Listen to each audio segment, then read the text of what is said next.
everyone, and welcome to the Iona and Jasmine Real Talk. I'm Iona. And I'm Jasmine. We're lifelong friends who've been through it all, and now we're bringing you along for the ride. In this episode, we will be discussing social situations and awkward encounters.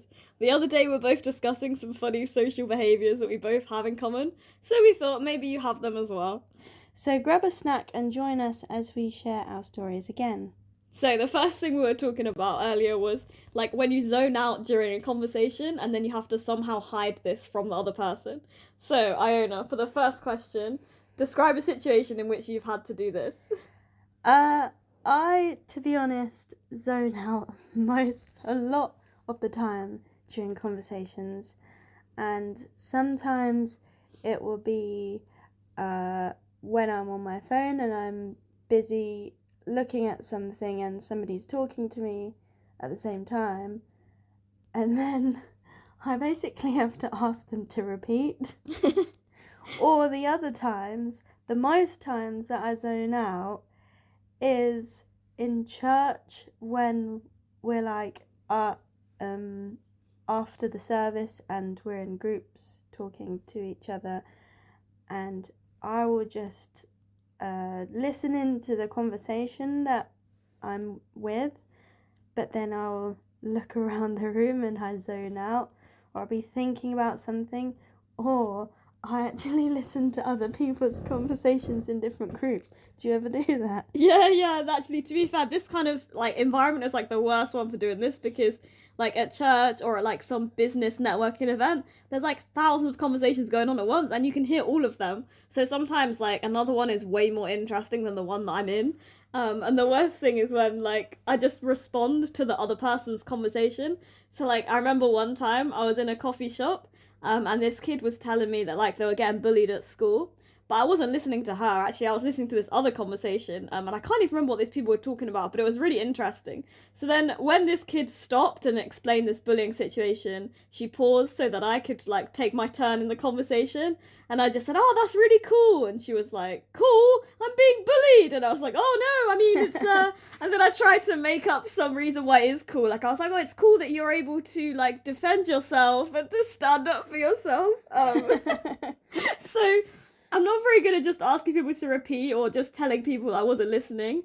I always have to try to like make an excuse, or I try like bring it around so that it makes sense, and then like yeah, like I do this a lot, but because I always respond positively as well. If I don't know what they've said, I just, oh, that's really good. So most of the time, if it's something negative and they'll be like, oh yeah, my mom died or something, and I'm like, oh, that's really good, be like, oh, it's so good that they're in a better place, you know. I have to try and find an excuse for my reaction. I feel like for me it's mostly that I'm the main part of a conversation as a listener, so I'll listen to the conversation but then I'll zone out and I'll miss part of the conversation and then zone back in, and I'm thinking, what's going on? Yeah, does it happen to you at work as well? I feel like in work meetings, this is awkward when people, like, everyone's talking and then they ask you what you think about the work topic and you're like, I don't have that many work meetings, so usually I stay in the zone and listen to everything, but sometimes I might zone out during the working hour when all the children are around, because I work in a nursery, and then somebody might say, what are you doing? You're supposed to be interacting with the children. And then I snap back in to consciousness. I think it's really normal to zone out. What are your top tips for staying focused? Well, for me, especially in church, because I really struggled to sit still for a long period of time, and so if I'm sitting in church, I have to like fiddle with something with my fingers to try and stay focused. Sometimes that's like a fidget spinner, and sometimes it's helpful to write notes when you're in a meeting so that you stay focused. But other times I might not do any of those, and then I'll just be in a world of my own. Yeah, like for example, now I'm also playing with my hair, I think, for the entire thing. Like, I have a random bit of hair that I like play with constantly since I was a kid, and it has to be a particular piece of hair. I don't know why. But the only problem is now I'm trying to overcome this habit because it's really obvious, and people always mention it to me, and they're like, "Oh, you always play with your hair." Or I've had people say to me, "Oh, are you nervous?" I'm like, "No, why would I be nervous?" I'm like, "Oh, because you're playing with your hair, and people play with their hair when they're nervous."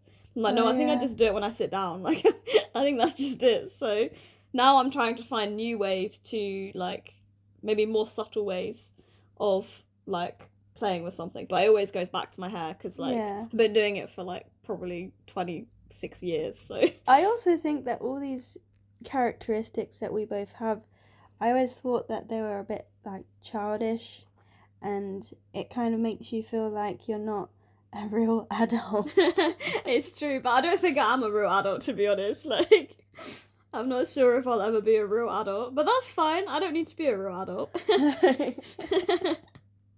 But I guess everyone does these things and they just look like real adults. Exactly. The thing is, I think everyone is thinking, probably most people are thinking in a similar way, and you don't know it until someone else tells you that they're doing the same. Yeah, and then you're like, hold on, we are doing the same thing and you look like the adult and I don't look like the adult. Exactly. Like, in the end, probably no one is listening in any conversation. Everyone is just all zoned out. Yeah. And everyone is bored in church, like, fiddling with their hair or their fingers or, like, whatever else they're doing. But note-taking is good. Yeah, some people, I feel like they're really good at sitting still in church and listening to the whole thing. And I'm like, how do they do that? Because I can't concentrate for that long. So some things are like characteristics of, like, I don't know, ADHD or something. True, probably. Yeah, although I'm actually very good at focusing on certain things. Like, some things I'm really good at, but it's really funny because, like, if I get like a project and I really like this project, I'll be like really focused on it.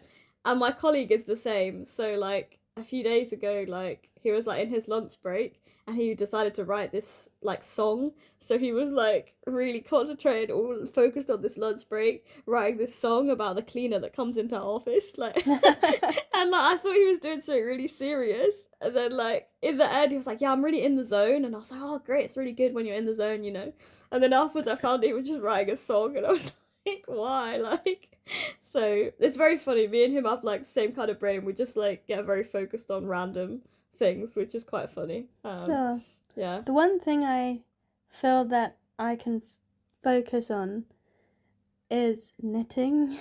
Oh, no way! I've got into knitting, and I think it's to do with having active fingers doing something. Yeah. And I can watch a film and do knitting at the same time, and I feel like I can focus a lot more. So if we could ever have knitting in church, I would do that. Yeah, to be fair, you should, because, like, I feel like it's no one's gonna make something for you to concentrate. Like, I used to bring colouring to lectures. I would always bring colouring because I know if I have colouring, I'm focused. Yeah. So I feel like you should always like do something that helps you to concentrate anyway. But I do want to learn crochet. Like, my friend was trying to teach me, but I couldn't. It was too No, it's not. I don't know. Maybe it's complicated. I think I'm not very good at knots or anything like this. I just sat there like, this is too long. Like, I don't have the patience to learn this. But I think it would be a cool skill to have. Yeah. Have you ever found yourself getting like distracted between like routines and jobs and chores? Yeah, this whole weekend I think you've watched me like with this in the kitchen. I don't know, I've always been like this. Like, I remember my mum used to call me an airhead, and then like my husband is the same. And I remember one time like you came round and then mum was like, "Mind the airheads," and then like you came into the kitchen and there was like, I don't know, I think I had some like water inside like a saucepan lid or something, because like I couldn't find the saucepan, so I was just, "Oh, I'll take it in the lid." And then Andrew was doing something other stupid thing and it was like, oh no. Yeah, so our Christmas tree was up for 3 months, so Wow. yeah. I feel like I get distracted between doing things. Like, I'll be getting ready for going out and brushing my teeth, and then when I've done that, normally I wash my face and get dressed, blah blah blah, but sometimes I'll be brushing my teeth thinking about something, so then I'll finish brushing my teeth and get distracted and go off and do something else. And then I end up being late for wherever I'm going.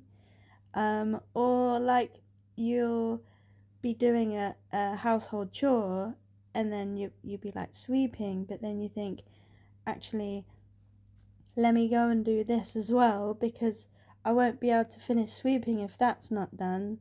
And then you do that, and then that makes you think of something else.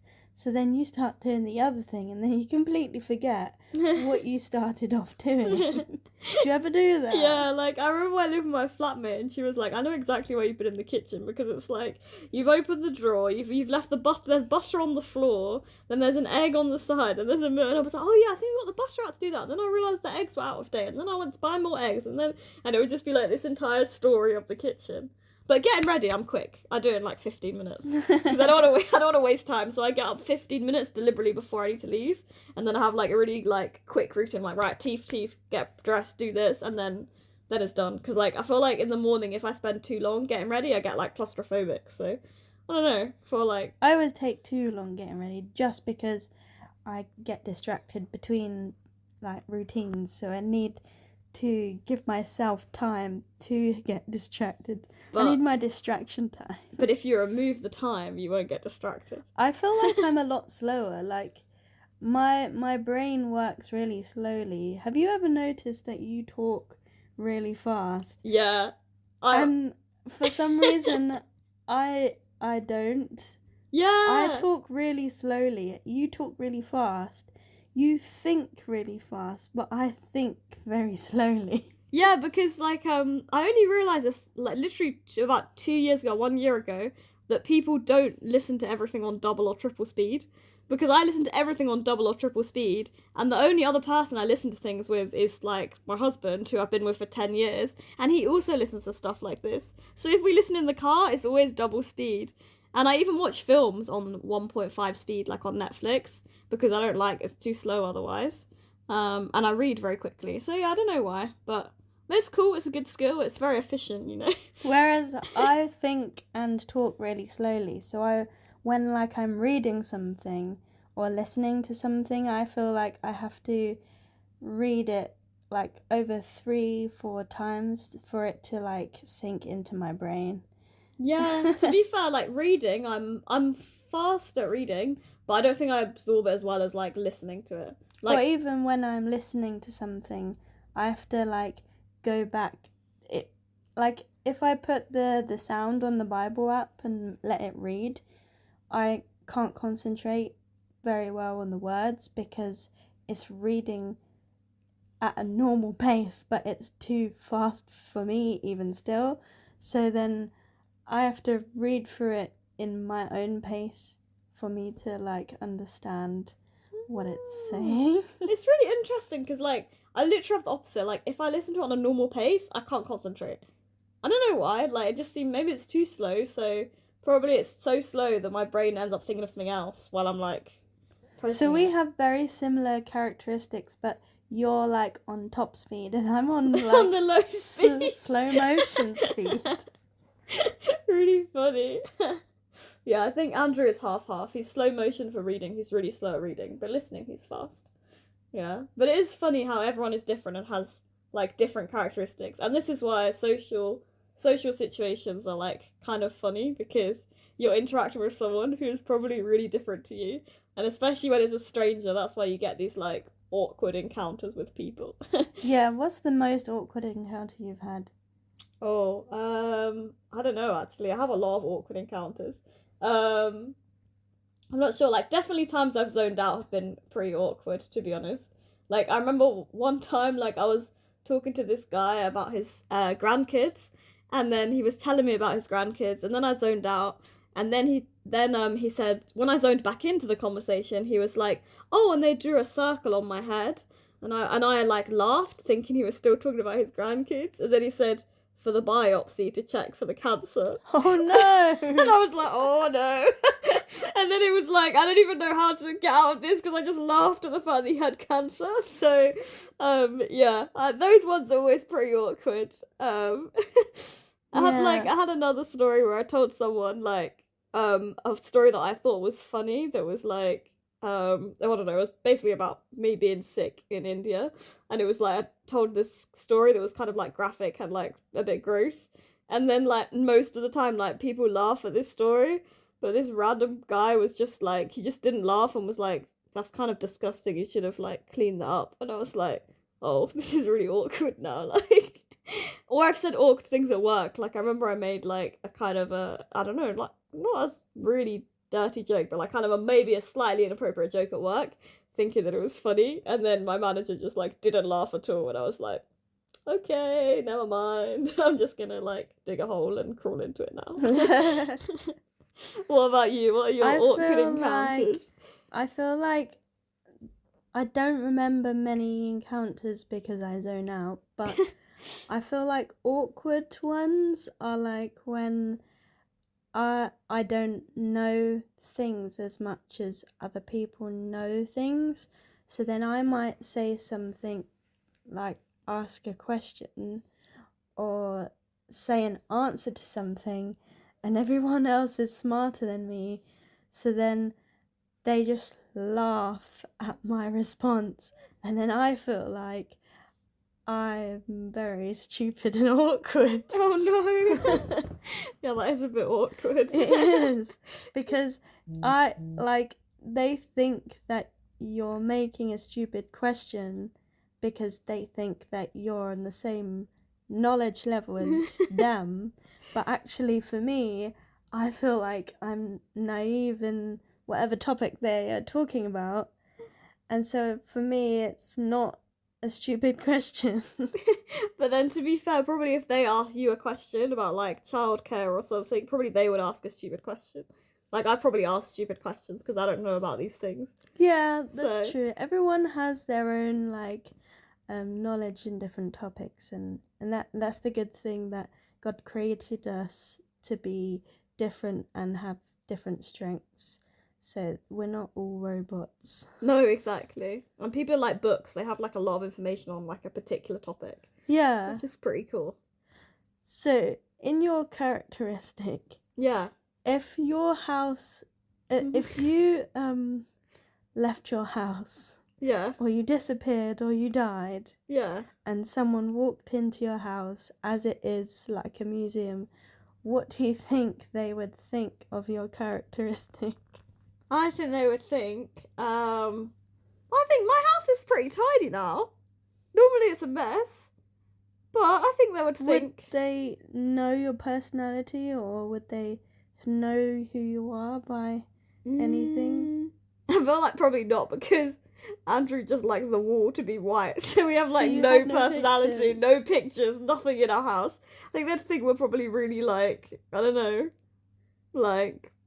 what they would think, really strict or something. Yeah. So maybe no. Although we have a lot of video games and a lot of random things in our house. So they would probably, I think they would just think two nerdy people who are very ordered and like the same uniform colour everywhere, which is like vaguely true. The nerdy people is true. Whereas like in the house we visited today, everyone in those eras showed you how wealthy they were with like their pictures of their food, of what they could afford, and the different people in their families. Yeah. You could see their personalities and like their styles from different rooms. Yeah, and yeah. what wallpaper they have, and like what kind of furniture they've chosen. Yeah. What about your house? Do you think you would? Someone would tell. We have some pictures of us, but I don't think you could tell our proper personalities. Maybe like our bookshelf in our bedroom is kind of got like trinkets, books, DVDs, and it's a little bit unorganized. And we have cat toys and a cat tower for our cat, and we have some like bespoke quirky kind of things like our wooden table, and then we've got an orange table runner that matches with our orange cushions. So I guess someone may think, oh, this person had a little bit of style, or they were good at matching colours, or I don't know. If they looked in our garden, at the back of our garden, they might think that we like gardening. We have a nice greenhouse, so they probably think, oh, they're really into gardening, but the rest of our garden isn't fully done, so they may think we're amateur, which we are. Yeah. I think the one thing I would notice. I'm not sure anything else. What would you notice from my house? The chairs, the dining room chairs that are like from the church that have the space for the Bible in the back. Like that's because they're not dining room chairs; they're like church pew chairs. Yeah, that's so true. that is pretty cool. So I feel like from that they would know you go to church, because like who else has those chairs? I feel like only a church person would notice that. True. Someone that doesn't go to church might see those chairs and think, what's that bit at the back for? Yeah, true. And your living room is quite good because you actually have like things from your wedding. You have like photo stuff. Yeah. So a bit more than our house anyway, because we don't have anything like that. So I think your house is more cozy than ours. Yeah. But it's good. And I also have lots of blankets around, so it shows that I like cozy things. Yeah. I like warm things, and yeah. We haven't done a lot in our house at the moment. No, but you'll get there eventually. You got some inspiration today from visiting the Victorian mansion. So yes, there you go. You can have silk on the walls. Tudorish. Yep, exactly. There we go. Well, that's probably all for today. So we will see you guys soon with our next topic. What should we talk about next time? Not sure. Maybe Easter traditions, because that could be an interesting topic, or festivals and celebrations in general, like traditions within the house. But we can think and have a look. Yeah. Okay. Thanks again, and we hope to see you soon. Yeah. Bye. Bye.